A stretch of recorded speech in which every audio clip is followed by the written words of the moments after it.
I thought it'd be about time I do another Facebook Live. It's been over a week now since the last one. So I want to talk about a couple of things. And having been on a radio interview, a live event, and a Periscope blast around Valentine's Day, I thought it'd be good to do a post-Valentine's Day debrief, maybe suggestions and encouragement for those of you who are feeling a bit show-shocked, hungover, or left out from Valentine's Day. So that's kind of where I'm coming from today. For those of you who don't know me, my name is Barry Selby, as you can tell from the post and from the title on this Facebook Live, although this will be on YouTube later on. I am, excuse me, I'm a #1 best-selling author. This is my book, 50 Ways to Love Your Love, which is backwards on the screen, but you can find it on my website. If you go to barryselby.com/book or 50waystoloveyoulover.com. So best-selling author, so I know some stuff. My book is basically a distillation of probably 30 plus years of study and learning, so it has some heft to it. And I've had some experiences. And so I want to speak to you about a couple of things that might be of use to you, particularly if either one, you didn't have much fun about Valentine's Day, or maybe you ignored it because you didn't want to deal with it, or two, that it didn't go the way you wanted. And having spoken to some friends and clients in the last couple of days since Valentine's Day, which was 3 days ago, Tuesday, yes, I thought it'd be apropos to talk about it today. So I'm going to keep this fairly succinct, since this is meant to be a fairly incisive, that's the word I'm looking for, and what's the word I'm looking for? I'm trying to write words. It'll come to me. Begging with the topic subject at hand. I shared in my Periscope broadcast Tuesday, and I also shared on a live event I was at on Sunday, which I hope to get the video from soon so I can post it, because I'm waiting for that. Valentine's Day is a commercial construct, and it's amazing to watch a day that was created to market and sell products to you become such an emotionally weighted day. And as I shared, I posted on Tuesday about if you're in a relationship, what to do, and if you're not in a relationship, what to do, and I'll get to those as a reminder now as well. One is, if you're in a relationship, Valentine's Day is just a marker, a reminder of what ideally you're doing every day of the year in your relationship. In fact, I spoke Tuesday night about the 5 love languages, because it's very relevant when you're in a relationship with somebody, for those of you watching who are in a relationship, to know, first of all, what your love languages are as your predominant way of knowing when you're being loved, because that's what it's about. And secondly, what your partners are. Meaning that if you and your partner have different ways of experiencing and understanding they're being loved, and you don't share them with each other, you may never know that you're being loved. In fact, what it comes back to is, for example, let me break them down so you know what they are, because I didn't expect to go here, but what the hey.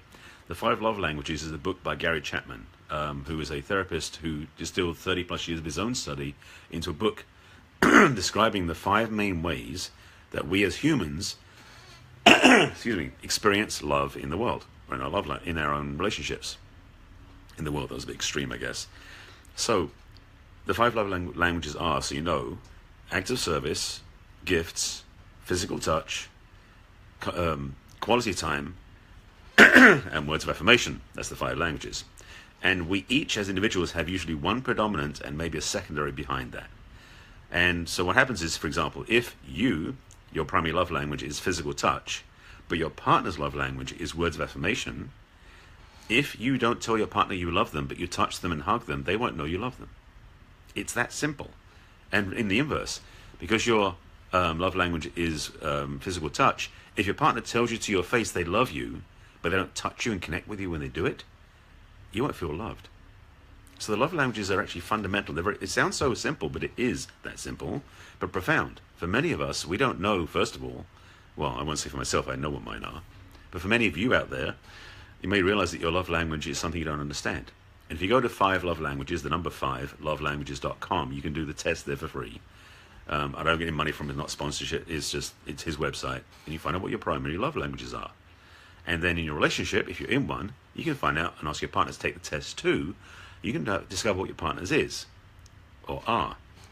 When you've done that, here's the homework, after that, is if you know your love language of your partner is different from yours, learn it. It means in terms of express it to them in a way they understand. So again, as I said, if your love language is one of physical touch, but your partner is one of words of affirmation, be aware that for your partner to know that you love them, tell them you love them, even though it's not your natural way. Your natural way is to connect and touch. So when you're hugging them and touching them, say, I love you. Then they'll feel it and see it at the same time. It'll complement. Of course, the other thing is you want to invite your partners to do the same for you, that when they tell you they love you, also touch you so you feel it. And that's 2 examples. The other 2, by the way, again, remind the other 3 are quality time, gifts, and acts of service. And gifts I touched on briefly in my Periscope broadcast on Tuesday, just to summarize that one. Doesn't mean you have to keep going buying your partner diamonds and jewels and stuff. No, it means things that they take as tokens that are indicators to them that you love them. For example, it could be leaving post-it notes everywhere saying I love you on them, which is actually a mix of a couple of love languages, but it is definitely a gift one. After Valentine's Day, I was talking to people, and this is one I learned from a guy named Mark Gungan, who is a preacher, a minister, who's got videos on YouTube that are extremely funny. He talks about the man's brain and the woman's brain. Very funny stuff. Or the male brain and female brain. And he talks about it for men, because women keep track, and this is something he says, I'm quoting here, so don't necessarily blast me if you don't agree with it, but I think it's pretty accurate. Ladies out there, when a man does something for you, doesn't matter how big or small it is, it's a point, it's a value that you receive from him. So if a man does something that is massive, he thinks he's giving you thousands of points of value, you see it as 1 point. So if on Valentine's Day your husband, your boyfriend gave to you a bouquet of flowers, 12 flowers, you would go, that's wonderful, honey, thank you. And that's it, done, 1 point. However, because gifts in this format don't have size on them as much as quantity, if a man gives you 1 flower a day for 12 days, that's 12 points. It's going to sound crazy, and men, if you're listening, this is a cheap way of doing it, so I'm going to be careful how I say this. But the reality is that the giving of gifts is not about size, it's about quantity. It's about reminders. For someone, like for example, if your love language is words of affirmation, and they say, I love you with such energy, you go, wow, it's incredible.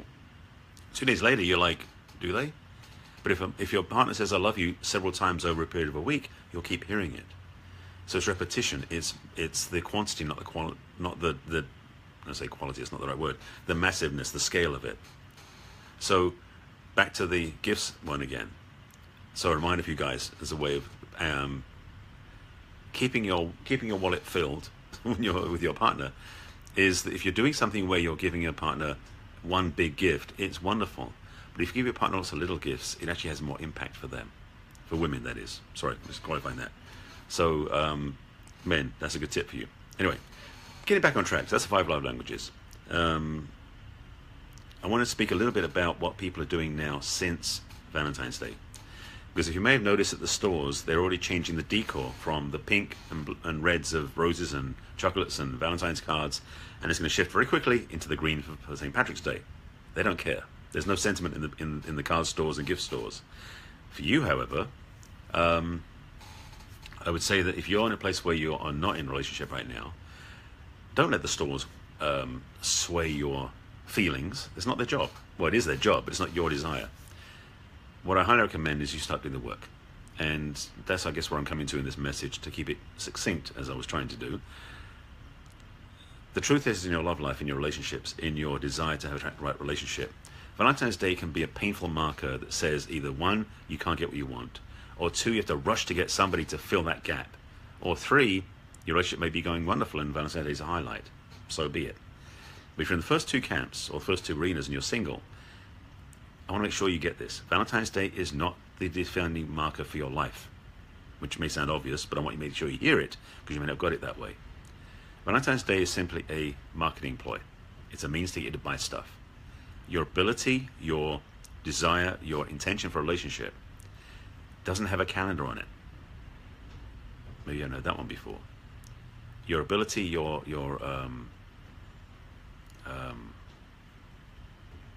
a word I'm looking for here. Your availability for a relationship is something that I highly recommend that you put into place inside of you where you feel the alignment for it yourself. I have tons of tools and keys about how to have love and how to attract the right relationship. Again, my book you can get off my website, which is either go to 50waystoloveyourlover.com or go to barryselby.com/book, and you find it there.